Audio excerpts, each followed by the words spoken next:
السلام علیکم ورحمۃ اللہ وبرکاتہ نحمدہ ونصلی علی رسولہ الکریم اما بعد فاعوذ باللہ من الشیطان الرجیم بسم اللہ الرحمن الرحیم لن ینال اللہ لحومها ولا دماؤها ولکن ینالہ التقوی منکم صدق اللہ العظیم۔ ساری دنیا کے مسلمان قربانی کے دنوں میں یعنی بقرعید کے دنوں میں اللہ کی راہ میں قربانیاں پیش کرتے ہیں، اپنی اپنی وسعت اور فرصت کے مطابق راہ خدا میں جانور ذبح کرتے ہیں، کیونکہ یہ اللہ کا حکم ہے اور نبی کی سنت ہے۔ میں نے جو آپ حضرات کے سامنے قرآن مقدس کی ایک آیت تلاوت کی وہ قربانی کے تعلق سے۔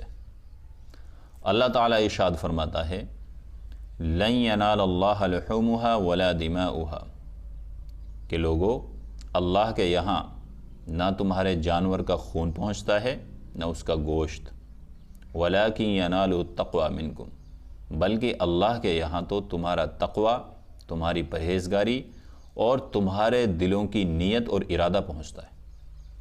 کس مقصد اور کس نیت سے آپ نے قربانی کی، یہ اہم ہے، یہ بہت اہم ہے، کیونکہ جس طریقے سے نیک کام کرنا ضروری ہے اسی طریقے سے نیک کام کی حفاظت کرنا بھی ضروری ہے۔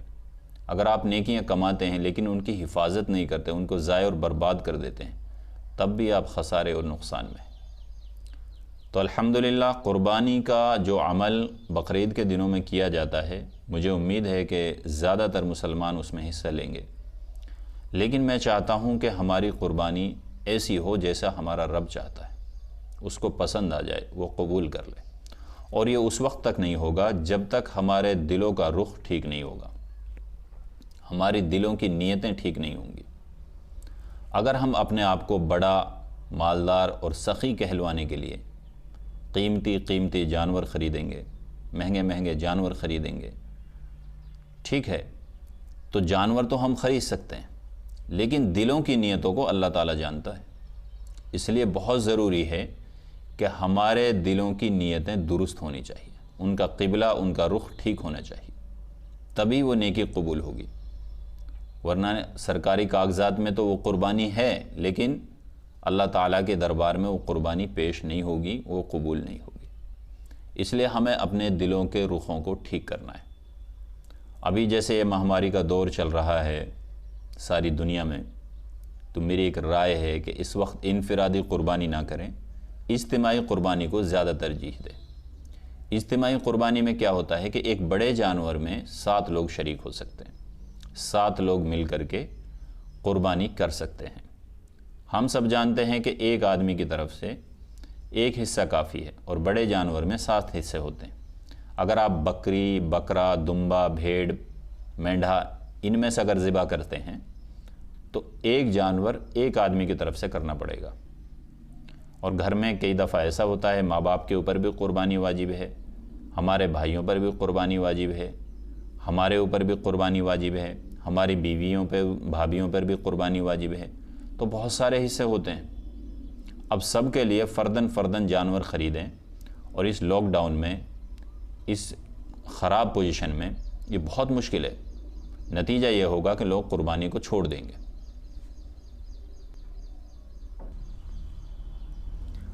تو میں عرض کر رہا تھا کہ انفرادی قربانی سے بہتر ہے کہ ہم اجتماعی قربانی کریں، وہ آسان بھی ہے، اور ہمارا سب کا، گھر کے ہر فرد کا قربانی میں حصہ آسانی کے ساتھ ہو سکتا ہے۔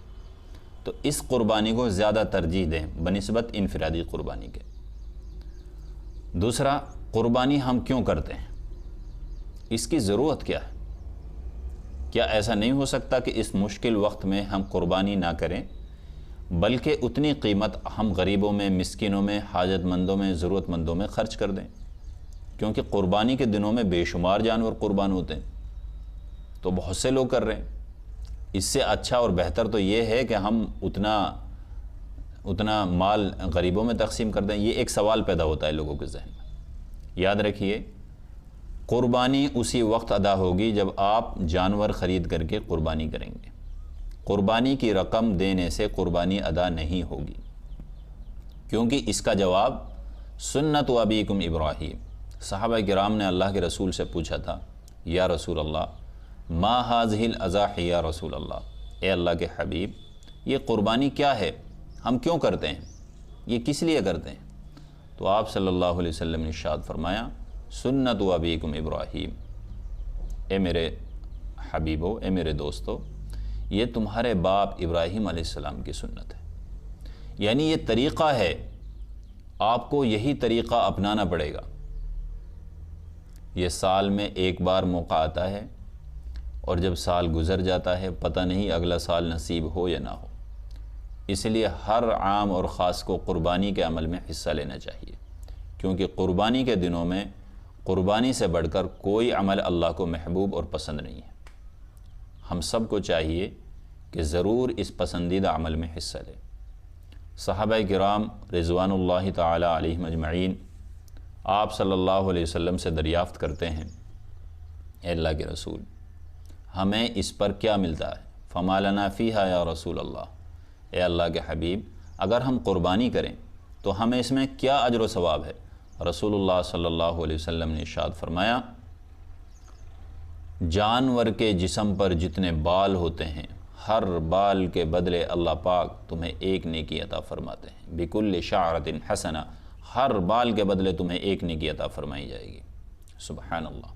آپ مینڈے کو دیکھیے، بکرے اور بکریوں کو دیکھیے، بھیڑ کو دیکھیے، کتنے بال اس کے جسم پر ہوتے ہیں، بے شمار بے شمار۔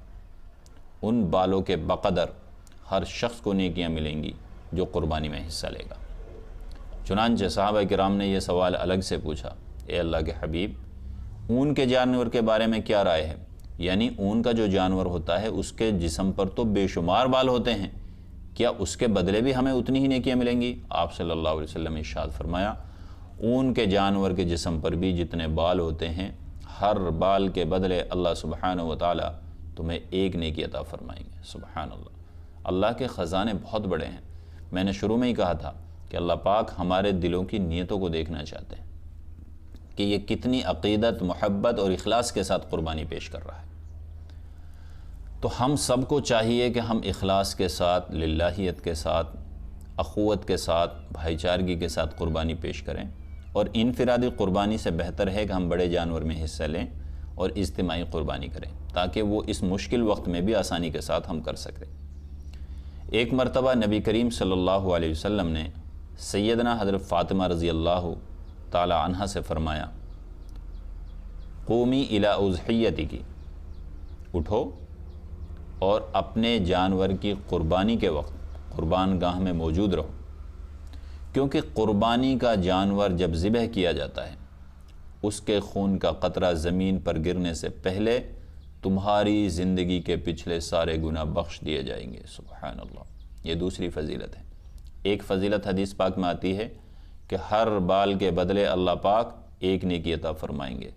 دوسری فضیلت، اللہ سبحانہ و تعالی قربانی کے جانور کا خون زمین پر گرنے سے پہلے اللہ سبحانہ و تعالی ہمارے پچھلے سارے گناہوں کی بخشش کر دیتے ہیں۔ سبحان اللہ، کتنا اونچا عمل ہے۔ ہم سب کو چاہیے کہ اس اجر و ثواب کو دیکھتے ہوئے ضرور بے ضرور قربانی میں حصہ لیں۔ اگر آپ کے اڑوس پڑوس میں، آپ کے علاقے میں آسانی کے ساتھ قربانی آپ کر سکتے ہیں تو آپ قربانی کریں۔ اگر نہیں کر سکتے، اپنے کانٹیکٹ میں، رشتہ داروں میں، تعلقات میں کال کریں اور ان سے دریافت کریں کہ آپ کے یہاں قربانی ہو رہی ہے۔ اگر وہ کہتے ہیں کہ ہمارے یہاں جانور دستیاب ہیں، قربانیاں ہو رہی ہیں، تو آپ ان کی نسبت سے، ان کے رابطے سے آپ اپنا حصہ لگائیں، ان کو پیمنٹ کر دیں، اور اس طریقے سے بھی آپ اپنی قربانی پورے ہندوستان میں جہاں چاہیں کروا سکتے ہیں، بلکہ پوری دنیا میں جہاں چاہیں کروا سکتے ہیں۔ تو قربانی کرنا نہایت آسان ہے، اس میں شریک ہونا نہایت آسان ہے۔ ہم سب کو چاہیے کہ جو عاقل ہیں، بالغ ہیں، مالدار ہیں، چاہے وہ مرد ہوں یا عورت، سب کو قربانی کا حصہ لینا چاہیے۔ مشکل سے ایک حصہ تقریباً 2,500 یا 3,000 کے قریب ہوگا بڑے جانور کا۔ یہ سال میں کر رہے ہیں، ہم روزانہ نہیں کرتے، ایک سال میں کر رہے ہیں۔ اور اگر آپ کے علاقے میں ہو رہا ہے تو وہ گوشت آپ خود بھی کھا سکتے ہیں، پڑوسیوں کو بھی کھلا سکتے ہیں، رشتہ داروں کو بھی کھلا سکتے ہیں۔ تو صرف خون بہانا مقصود ہے، اللہ کی راہ میں خون بہائیں۔ تو میری آپ سے گزارش ہے کہ ضرور بے ضرور قربانی میں حصہ لیں، اور اس عمل کو ضائع نہ کریں، اخلاص کے ساتھ کریں، اخوت اور محبت کے ساتھ کریں۔ اللہ پاک ہم سب کو ان تمام باتوں پر عمل کرنے کی توفیق عطا فرمائے۔ آمین۔ وآخر دعوانا ان الحمد للہ رب العالمین۔